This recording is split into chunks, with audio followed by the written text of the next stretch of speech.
Welcome to the Nobody Asked Me Guy show. I'm your host, Melvin Casey Lars, and we have none other than Dr. William Overton. Now, you know our topic already is social emotional learning, and you notice the topic talks about effective education is not an anomaly, but for some reason, ladies and gentlemen, we act as if it's some strange thing that does not belong and all of that kind of thing. So that's why we decided to talk about effective education not being an anomaly. It most certainly does belong. It most certainly should be a part of everything that we do, but somehow we seem to talk about effective education as if it's something that is a rarity and cannot happen. But guess what, guys? Tonight we have with us what I love to call a quintessential educator in the person of Dr. William Overton. Dr. Overton, good evening. Good evening. Thank you for having me, Melvin. Well, it's a pleasure for you being here, and we want to let you know that we are happy that you're here. I'm going to share a little bit of your resume, and I always call bios resumes. I'm going to share a little bit of your resume with the audience, and we'd like you to feel very comfortable in sharing additional information. But ladies and gentlemen, so sit back, relax, and get ready for the Nobody Asked Me Guy show. Now, tonight with us, as I've already stated, we have Dr. William Overton. Now, Bill started working with kids when he was 17 years old, working in recreation programs and coaching Little League. Even at that age, he realized that schools weren't reaching the whole child. He did his undergrad and credential work at San Jose State University and then began his teaching career in 1979. He was lucky enough to get hired as a public alternative school in Palo Alto, California, that practiced multi-age classrooms. It was a natural fit since the school had already embraced social emotional learning, student-centered curriculum, including giving students choices, and what became known as project-based learning. All of those were aligned with Bill's educational philosophy. Yeah, well, thank you again. I know that I am one of the lucky ones. I know that I'm a white male. I recognize that. I also recognize the responsibility that goes with that. And I was lucky enough to land when I started my teaching at a fairly progressive school. Again, it's an alternative school in Palo Alto, and a public alternative school, which basically means that people chose the school. As I've come to mature in my own career, choice is a huge motivator.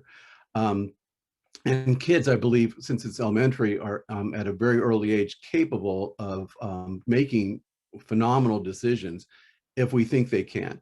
And also if we scaffold for them, the information that they need to make that decision.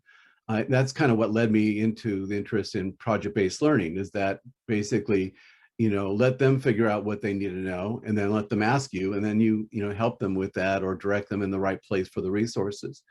As you mentioned, I started with recreation, which was a great training ground for me working with kids. And it was clear to me really early that a lot of these kids had really huge hearts, but were finding themselves on the wrong side of the law, wrong side of the rules, wrong side of something.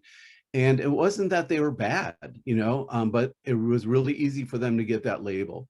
And so I, kind of began to become much more aware and sensitive to labels, because I think sometimes in education, we want to box people, you're a troublemaker, you're, dyslexic, you have ESL, and so basically we just label and we don't look at just them as people, as kids, and I think that for some reason, it makes us feel better that we can identify a kid as needing something.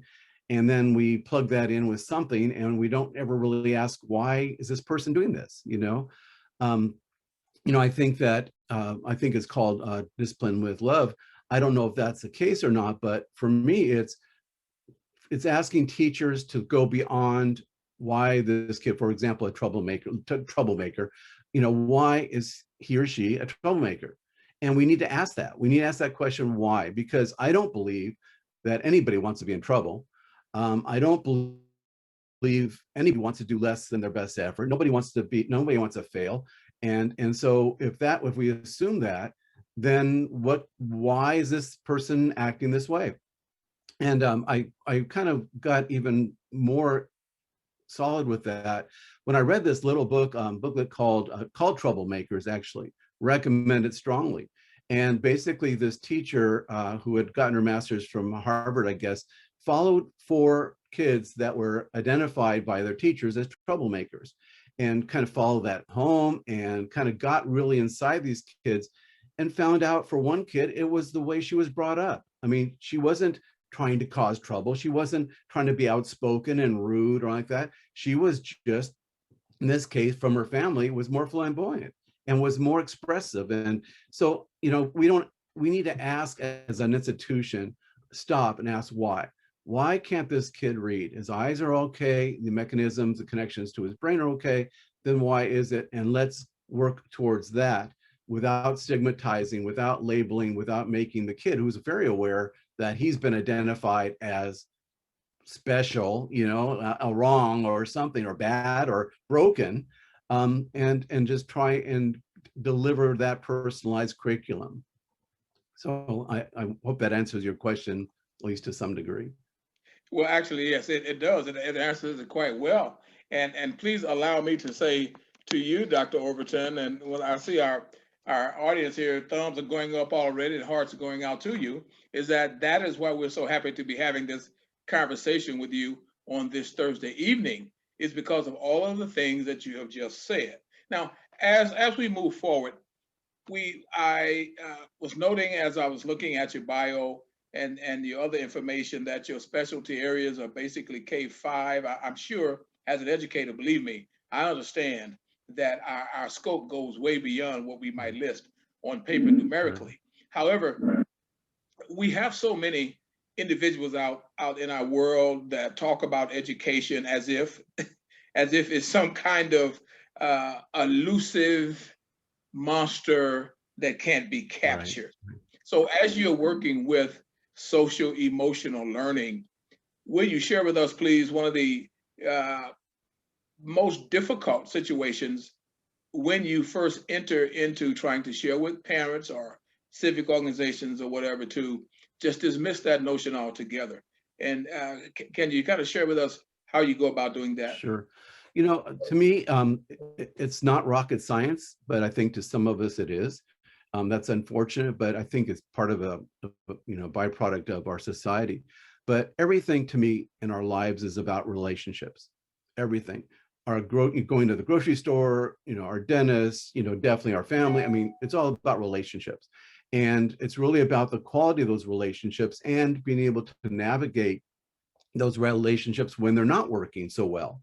And what do you do, and how do you respond, and being aware of your response and trying to find new ways to respond without being grounded or punished or sent to the office or any of those other things. And so if we look just fundamentally that everything's about relationships, the study of social emotional learning and EQ, emotional intelligence, is all about that. It's all about living. It's kind of like, to me, it's more like oxygen than it is about anything special. It is basically, and it is in every subject that we have in school. Basically how I feel about my math skills are going to impact my math ability. How I feel about my teacher is going to affect my ability and how well I do in the classroom. I mean, it goes on and on, as you can see. And so that's really about life, and these are life skills of putting SEL into a classroom. The thing I really like about it is that it's not mutually exclusive to test scores. And so for those people that are always they're wringing their hands going, oh my God, how can I do the standards and cover the standards and SEL at the same time? Well, they're not mutually exclusive. In fact, this organization that maybe you've heard of, CASEL, Collaborative Academic Social Emotional Learning, they basically a clearinghouse for all this research, right? And they did this huge study with 250,000 kids, whatever, and found that actually schools that have quality SEL programs do better by 8 points or more on standardized tests. And so, whenever I do talk to groups or teachers or workshops, whatever, I feel like sometimes we need to give permission for teachers to do that. It's okay for you not to do that whole reading lesson right now and do this. It's really okay for you to not present that math lesson the whole entirety or whatever, meet with that math group, but instead talk to Johnny and Samantha about the issue that came in from recess. the other thing that I think to me has been obvious from the word go is that, especially in elementary school, their lives revolve around recess. I mean, that is their world. I mean, I think that they go home and, parents ask them, how was your day? And the only retrieval is, how was recess? I mean, you could say the same thing. So like, if they played with their friends and then didn't get in any trouble, whatever, school was great, and, but, and so it's not really like, they don't come home usually and say, oh, I learned this in physics. I didn't learn this, and which is, I think, really unfortunate. And in fact, if I had a pet peeve, I would love to outlaw for every family and every child, I hate school and my favorite subject is recess. let's move away from that somehow, And anyway, so when I present to groups and like, I try and bring EQ and SEL home, it's everywhere. And we are denying a major part of our kids, especially if you're thinking of a whole child, for them not to have those skills or some knowledge to self-reflect and to make better decisions and so on. And now there's so much evidence and so much research that supports that, the kids' futures are so much better, when they've had some grounding in social emotional learning. I could not agree with you more, Dr. Overton. As you share that, and our parents especially seem to think that all of the gobbledygook that they have been fed as to socioeconomic background, et cetera, is a definite reason for children not to succeed. And I know simply from what you're sharing with us, information I've read on you as we talk about social emotional learning, when you address parents that are just sold on the fact that, hey, he's from a single parent home, I'm struggling to raise my children, I don't have time to, and many of them may use the word babysit him. How might you express an alternative thought to that parent? Those are the hardest people, but they're not alone. I mean, there's a lot of people that are institutionalized, and what do we know? What have we been fed for the last 150 years? Basically, there's one way to teach, and it's top down, and open up, say, because here it comes, and then I'm going to test you on it pretty soon. I'm going to make all those decisions, as the person in charge. And I think part of it is opening up the minds that there might be something else there. And I think sometimes reflective questions like, what do you really want for your child?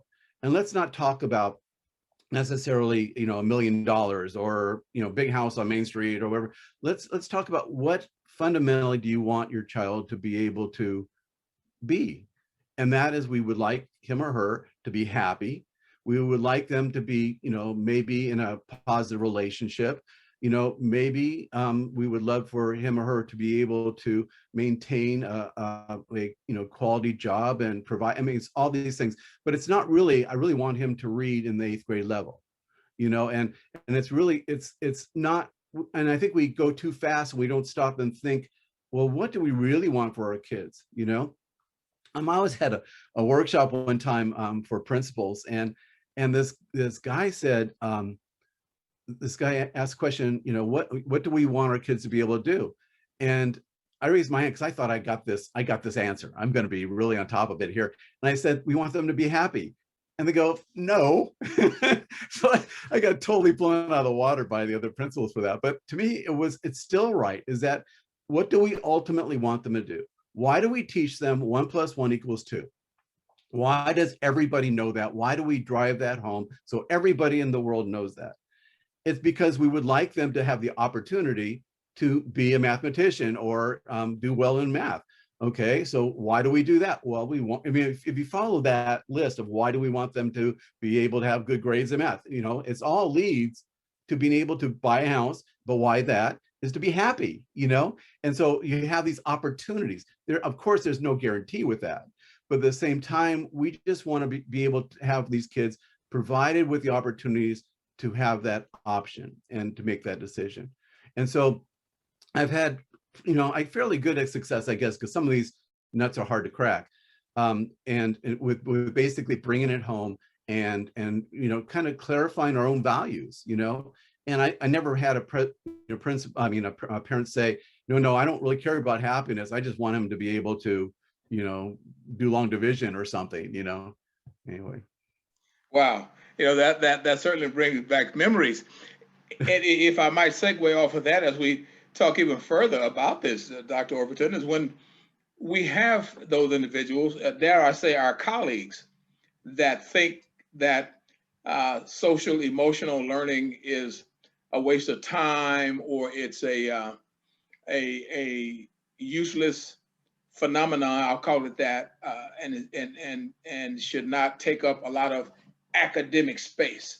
What do you say to our colleagues that seem to have adopted? And unfortunately for me, it's been my experience is that I have met so many administrators and teachers that think that way. What might you say to our colleagues that might have that attitude? Well, first of all, it's really unfortunate. And actually coming from a school that kind of started the whole thing with social emotional learning before there was a, SEL acronym, um, which I was lucky to go to. But even teachers, when I was a principal there, you know, really didn't quite believe it wholeheartedly. So it was like, okay, so I have 15 minutes, I got 10 minutes at the end of the day to say, okay, how was your day? 1 to 5, and that's great, but it's not good enough by itself. And so it's really the good news as a principal, I was able to show them that you can have a very rigorous academic program and you can spend time on social emotional things, and your kids can be able to solve problems sometimes by themselves. They can be independent, they can ask a question. I mean, it goes on and on. So it's really trying to make them a believer. And I was lucky for my position of having had 35 years in the classroom with pretty good success with that, is to say, okay, this is how I did it. And what I found later on, and actually I've done some writing about this, that there are really three components to a comprehensive SEL program in my belief. One is what I call proactive. So you budget 20 minutes a week let's talk about adversity. Let's get some ways. Let's talk about what that is. Let's do a little exercise. Let's brainstorm what we can do when we're in adverse situations. And that's what I call proactive. You've actually got a lesson. There's some great curriculum out there for that kind of thing. But then the most important part of the three, I believe, is the reactive. So when kids come in in the morning, kids come in from recess, kids come in from everything, they always bring with them baggage. And so basically, I mean, who knows what they've had for, as far as, their situation at home, or they, got in trouble during recess. That doesn't leave once they enter the door. And so if we ignore that, then we're doing them a disservice. We're just basically saying how you feel and where you are in time and space really doesn't matter to me. But what does matter is what I've got planned. And so we've got to change that paradigm into, well, wait, if this child is crying, am I just going to be that cold and say, go sit down and get busy? And so it really is basically acknowledging their humanity, in my opinion, and their humanity, that they deserve respect. They deserve to be acknowledged as people with feelings. And the other thing about kids, especially young kids, is that their perspective is their reality. If they're hurt, they're hurt. It's not for me to say, oh, you're not hurt, get over it. I mean, maybe I could, coach them that, okay, so, just a paper cut maybe is not life threatening, but, we can deal with that, but I'm not going to say you don't hurt. I'm going to say, there are other things that might hurt more. I might show demonstration of things, but I'm going to take his or her immediate feeling under consideration. And so talking to teachers about that and about how to provide opportunities for kids to share and debrief, when they've been away from the classroom. The classroom really is our domain, and we can create a womb-like environment where they come in and they're going to be okay because they know I care. I'm going to stop what I'm doing, and I'm going to show I'm going to care consistently. And it was kind of scary at first to let go of those math lessons, that I was missing. But it just, over years, it just validated that I was using the time wisely, because, they learned better. And actually, this is some of the research too, is that our brains are so much more accessible, especially our prefrontal cortex, if we get rid of our limbic system, or at least, I should say, deactivate it. So, okay, so take a breath, and you're okay, you're safe, we've dealt with the conflict, whatever. And now they're ready to learn. And some of the research I'm aware of is that kids that have that kind of experience actually do learn more, they learn faster, and they retain the information longer. And so it's kind of like less is more in far as the academics kind of thing. And Yes. it does take doing it to believe it, to be a believer, though, unfortunately. Again, I agree. It's just a situation where people do not want to accept the fact that we have to address the human being. And saying that, when we and I'm speaking of our colleagues, with both being ex-educators, I'm an ex-principal, the central office work, that kind of thing. When addressing our colleagues, we know that we have to be diplomatic and obviously respect their position and their expertise. But when do we, or do you have a suggestion as to when do we actually get to a point where we have to move on from that colleague when it comes to hurting children because we refuse to use or implement or even try to assist our staffs and faculty Right. with the concept of the social emotional Right. learning? Well, again, that's a good question. I think that, and it's tough with working with adults, because they know the best ways out of things, and they know also their comfort zone. And so a lot of these things I'm asking teachers to do things that are new and different. And I find that part of the profession too that's really kind of disappointing, that teachers that are experienced, I found the hardest, because they're set in their ways, they are sure about it. They probably have had to defend their program at some point in time, and so they know the language. And so getting them to do something is really hard. I found the best way to go about it is either, again, first person experiences and or giving examples. And so, and these are all kind of personalized instruction kind of thing, like you do with kids, which is this teacher needs to really understand that the way he or she dealt with this student can be different. And these are the benefits. And, you also escalate discipline, right? So, please, you bring the horse to water and say, okay, go ahead and drink. And if you don't, okay, let's try it again. But eventually you say, I really want you to do this. Here are some more professional development. Here are some opportunities outside of school that I want you to do. And then have also our own staff development that is, constant about how the best way to deal with kids. And some of these things I would love for everybody just to embrace and try it, because once you do that, you get it's a whole different paradigm shift for you. It's as it's a whole different world, and you look through a different lens, and everything is possible. It sounds a little Pollyannish, I guess, but it really is different once you try it out for a while and you go, oh my gosh, I haven't felt so good about teaching since I started, because you have these discussions with kids that are phenomenal, and they're sharing things that you go, like, where'd you get that? You're 8, how did you do that? And so it really is remarkable, and something you just can't feel unless you do it, And so getting kids and teachers to take that first step, that baby step, and trying it out. When I try to coach teachers or do workshops, my first thing I suggest is just go to your classroom tomorrow and sit in a circle where everybody can see each other, and take turns and just ask them, how are you? And don't put a number on it, because that becomes routine, and I'm a 555, but you are asking them to reflect. How are you? Or what did you do at recess? And then you start building on your repertoire, because even just asking, what was your recess? How was your recess? And one kid says, my recess was fabulous.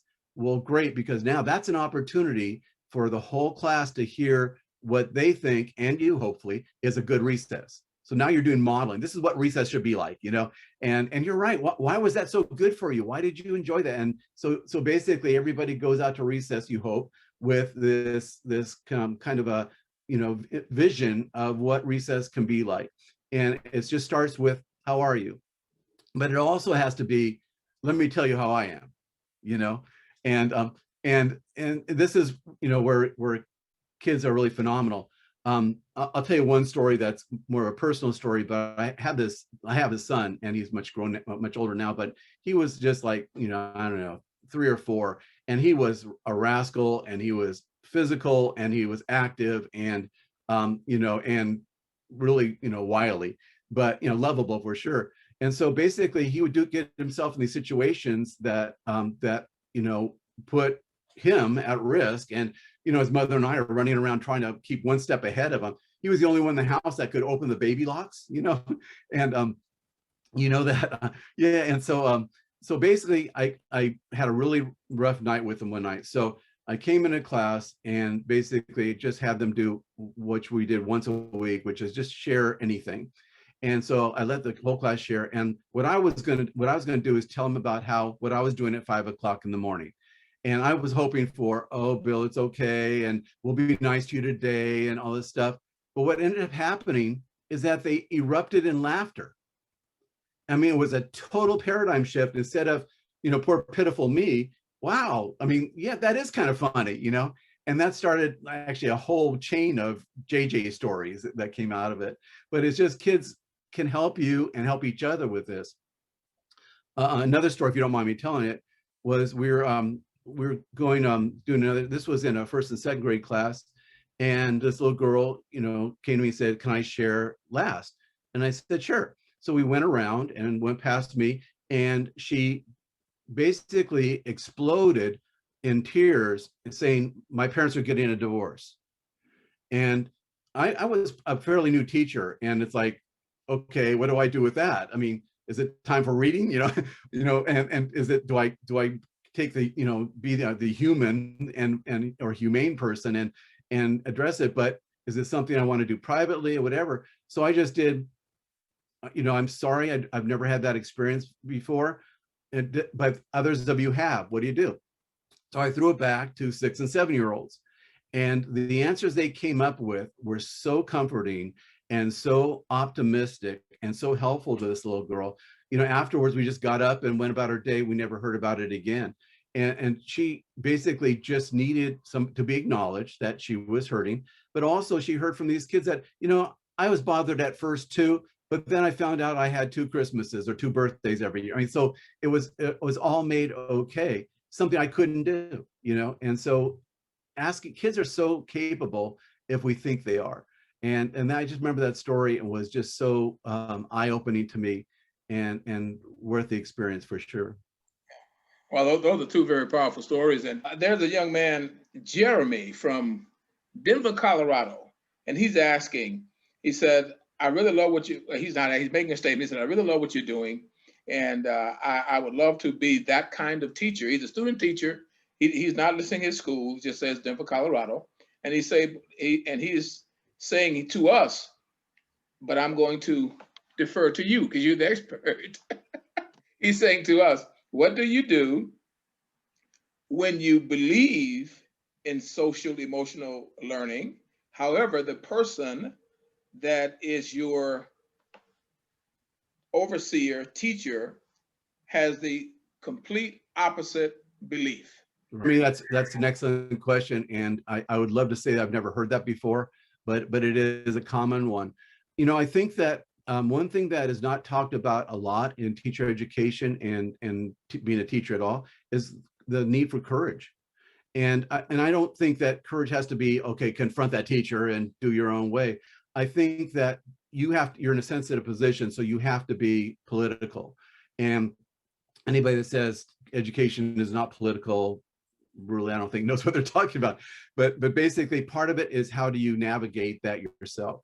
Now, there are different ways. One is having good conversations, short little blasts of conversations, maybe get some good research out, maybe ask that person, your teacher, your master teacher, what do you want to call him or her, to do, have the class and try, at one of these meetings, can I take the class when they come in from recess and try this? And so, show yourself as still a learner, like we all are, and vulnerable, and also open to him or her, kind of evaluating you during that time. Maybe you're opening his or her eyes.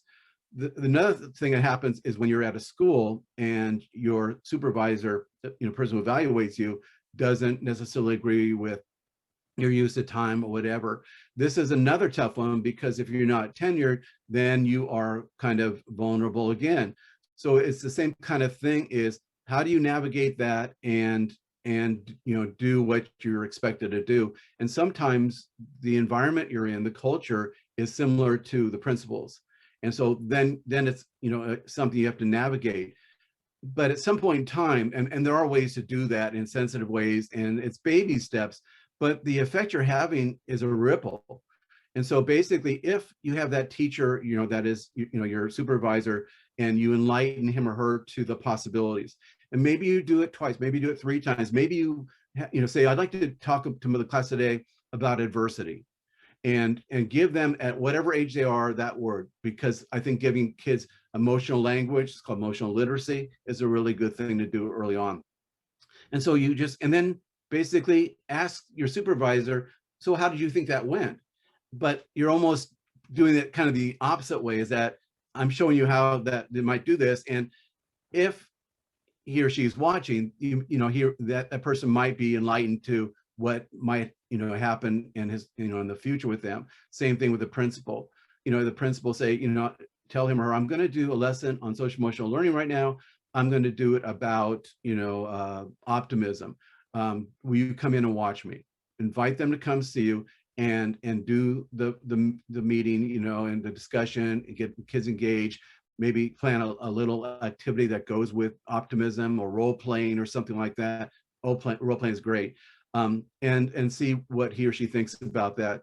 So it's really enlightening the world, the greater world, and it is coming. So I'm working with a group of volunteers in Nigeria, actually, that are trying to spread social emotional learning there, which is really exciting. But it is a paradigm shift. If you're a traditional teacher, traditional educator, I'm going to say, I don't have time. I've got too many standards to cover, and I'm afraid my kids are going to fail the standardized tests in the spring. And all those are true, but not necessarily. There's better use of your time. Say, I'm going to do a 30-minute math lesson instead of a 40-minute math lesson, and I'm going to ask kids how they are. And I'm going to do that 3 times a day, because repetition and consistency is really where the real change happens. And I would say, be courageous. If you believe this, just, think about it and find ways that are tactful and respectful, and introduce your kids to it. And again, the ripple effect is even more than your kids feeling. If you're doing it for another teacher, that could ripple out for generations to come. You have nailed it. And Jeremy is sending up thumbs and hearts for you, Dr. Overton. So obviously you have definitely nailed it for him. So listen, Dr. Overton, we want to just share with you. It's been great having you. If you have any parting comments that you'd like to share before we end the show, please do so at this time. If you don't mind, without going too much longer, I love talking about this stuff because it's part of my being, for sure. And I would say, fundamentally, everybody deserves respect, including kids at a very young age. That everybody deserves it. And everybody, I think, in school deserves to feel like their teacher cares for them deeply, and maybe even loves them, and that they feel that and believe that that student is capable of learning. And if we're not giving that message consistently to kids, I think we're doing them a disservice. Everybody deserves to have somebody that has their back, and they know it, and they know it with great confidence. And I think that give it a try, baby steps, Absolutely, absolutely. I totally concur. And it's been great having you here this evening with us, Dr. Overton. So it's been great. And we're getting lots of thumbs up here and hearts up. And Jeremy, thank you for asking that question. If others of you have a question for Dr. Overton, then we will be sure to give you a way to contact him. Dr. Overton, if we have individuals that would like to make contact with you at a later date and share some other ideas or questions, how might they do that, sir? Thank you for asking. And I think I've got 2 ways. One would be through you, would be fine. But I do have a new website that is still in creation, and it's called Whole Child Educational Services.com. And if people would like to reach me there, it's not used a lot, but I'm willing to start looking at the email now. And I'll welcome questions for sure. Anyway, thank you for having me. Listen, thank you for being here. Thank you for being gracious enough to join us. And we look forward to having more than this single conversation. Good. We would love to speak with you again. I'm sure our audience would love to hear from you again. I see thumbs going up and hearts going up every place. So we just want to again welcome you to the Nobody Asked Me Guy show. And we want to again offer the opportunity as we speak further to return as we share more information. Ladies and gentlemen, we want to thank our audience as always. You've been a great audience, and we thank you for the question again, Jeremy. And we also encourage you to go to that website, and we also encourage you to send any additional questions or inquiries that you might have to Dr. William Bill Overton. So, ladies and gentlemen, it's been great. We thank you so much for being here. This has been the Nobody Asked Me Guy show with your host, Melvin Casey Lars. We bid you, Dr. Overton, a good evening. And we thank you, audience, for being here with us. Want everyone to have a great, great, great, great evening. Thank you so much, Melvin. Thank you.